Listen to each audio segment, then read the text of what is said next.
కర్నూలు జిల్లాలో పాత పగలు బగ్గుమన్నాయి. తెలుగుదేశం పార్టీ నేత దారుణ హత్యకు గురయ్యాడు.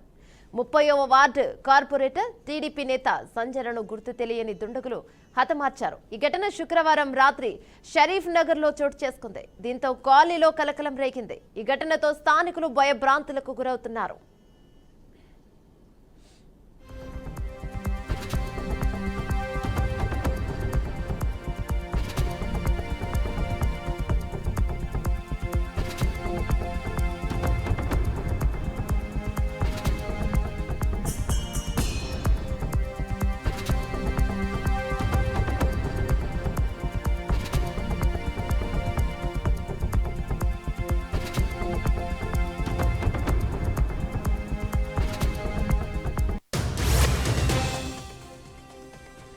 శుక్రవారం రాత్రి సుమారు 9:30 సమయంలో సంజన నివసిస్తున్న షరీఫ్ నగర్ లోని గూడెకల్లో అల్లిపీర స్వామి మందిరానికి ప్రార్థన చేసుకోవడం కోసం వెళ్లాడు.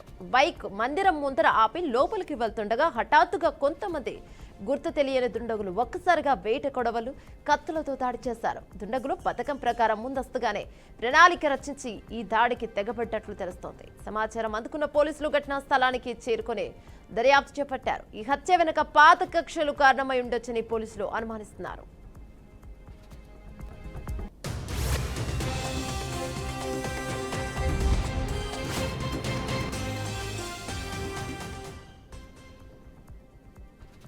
సంజన భార్య సిపిఎం నుంచి గతంలో కార్పొరేటర్ గా గెలుపొందారు. ఇక సంజన కుమారుడు జయరాం 30వ డివిజన్ వైసీపీ కార్పొరేటర్ విజయం సాధించారు. అసెంబ్లీ ఎన్నికల ముందు తెలుగుదేశం పార్టీలో చేరింది సంజన కుటుంబం. 30వ డివిజన్ లో ఆధిపత్య పోరులో భాగంగా ప్రత్యర్థిలో హత్య జరిగినట్లు పోలీసులు అనుమానిస్తున్నారు. ఇక ఇదే అంశంపై మరింత సమాచారం మా ప్రతినిధి బసవరాజు అందిస్తారు. రైట్ బసవరాజు, చెప్పండి.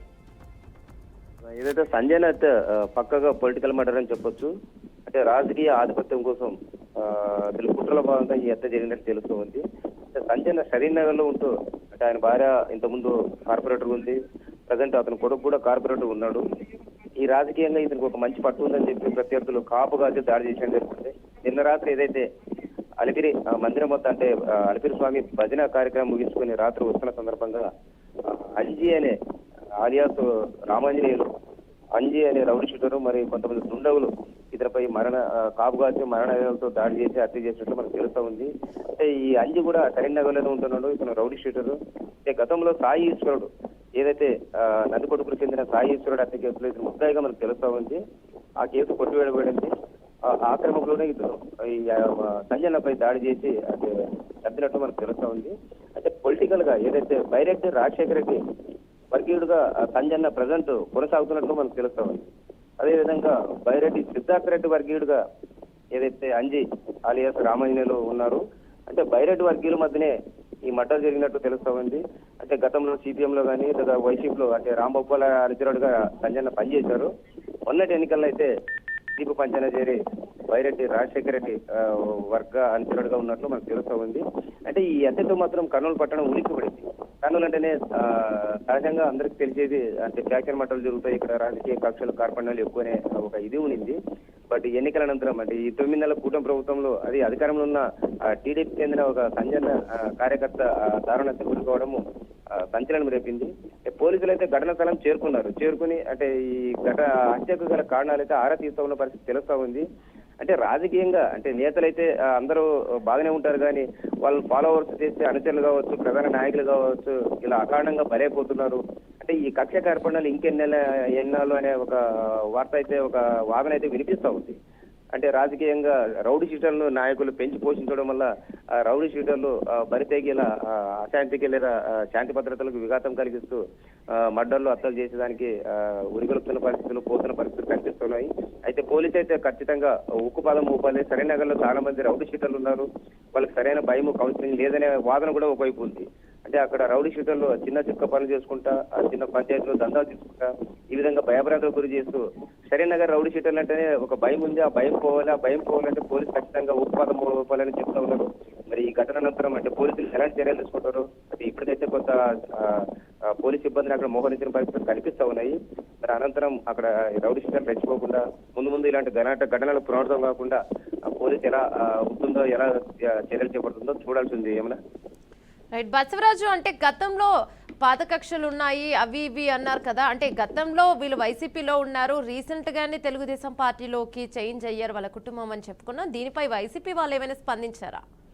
అంటే పాత కక్షలు అంటే రాజకీయంగా అంటే సంజన్న వైసీపీలో ఉన్నప్పుడు ఆయన జనాన్ని అంటే ఓటర్లను ఆకట్టుకోవడంలో దిట్ట అని చెప్తా ఉన్నారు. అంటే ప్రజాకర్షణ గల నాయకుడు అని చెప్తా ఉన్నారు. సరే, రాంభూపాల్ రెడ్డి మాజీ ఎమ్మెల్యే రాంభూపాల్ రెడ్డితో అంటే పార్టీ పరంగా రాజకీయంగా కొంత విభేదాలు రావడంతో వైసీపీకి అప్పట్లో గుడ్ బై చెప్పి ఎన్నికల ముందు టీడీపీలో చేరారు. టీడీపీలో కూడా ఏదైతే బైరెడ్డి శబరి ఎంపీగా పోటీ చేస్తున్న నేపథ్యంలో వాళ్ళకి అనుచరుడుగా చేరాడు. అంటే రాజకీయంగానే అంటే సంజయ్ ఎటుంటే అటు జనం ఓటర్లు మలుతారు కాబట్టి మా పార్టీ నుంచి వెళ్ళాడనే ఒక పాత కక్ష రాజకీయ కక్ష ఉంది తప్పితే వ్యక్తిగతంగా అయితే కక్ష లేని పరిస్థితి కనిపిస్తా ఉంది. అంటే ఇది పక్క రాజకీయ కోణంలోనే జరిగిన మటర్గా తెలుస్తా ఉంది. అంటే ప్రజలను ప్రభావితం చేస్తాడు, ఓటర్లను ప్రభావితం చేస్తాడు. సంజయ్ ఎటుంటే అటు పార్టీకి ఎక్కువ ఓట్లు వస్తాయి, ప్రత్యర్థులకు అయితే ఖచ్చితంగా డౌన్ ఫాల్ ఉంటుందనే ఒక నెపంతోనే సంజయ్ యొక్క ఇమేజ్ ని కానీ సంజయ్ యొక్క ఇన్ఫ్లుయెన్స్ ని కానీ దెబ్బతీయాలనే ఉద్దేశంతో ఈ మర్డర్ చేసినట్లు తెలుస్తా ఉంది. మరి వాళ్ళు భార్య కావచ్చు, ప్రజెంట్ కొడుకు కావచ్చు, అంటే కార్పొరేటర్ గా కొనసాగుతూ జనాల్లో కొంత సత్సంబంధాలు కలిగి ఉన్న నాయకుడిగా సంజయ్ ఉన్నారు. ఇతను ఇక్కడ విశేషం ఏమంటే ఇతను బ్లాక్ బెల్ట్ అని చెప్తా ఉన్నారు, కరాటే మాస్టర్ అని చెప్తా ఉన్నారు.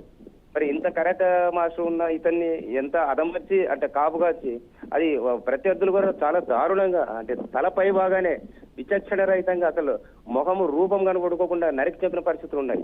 మరి ఎంత కక్ష కట్టారో ఎంత ఇది అనేది మనకి తెలియదు. కానీ ఒక కరాటే మాస్టర్ కి అంటే ఇతను నలుగురు వచ్చినా 10 మంది వచ్చినా తిరగబడి కొడతాడనే ఒక స్థానికులు అయితే చెప్తా ఉంటారు. మరి ఇట్లాంటి మనిషిని రాత్రి ఏ విధంగా దాడి చేశారు, ఎంతమంది దాడి చేశారు అనేది మనకు తెలియదు. కానీ పక్కకైతే ఈ రాజకీయ ఆధిపత్యంలోనే పాత కక్షలు ఉన్నట్లు, పార్టీ మారిన నేపథ్యంలోనే ఇతడు అర్థమైనట్లు తెలుస్తా ఉంది మనకు. Right, thank you Basavaraju.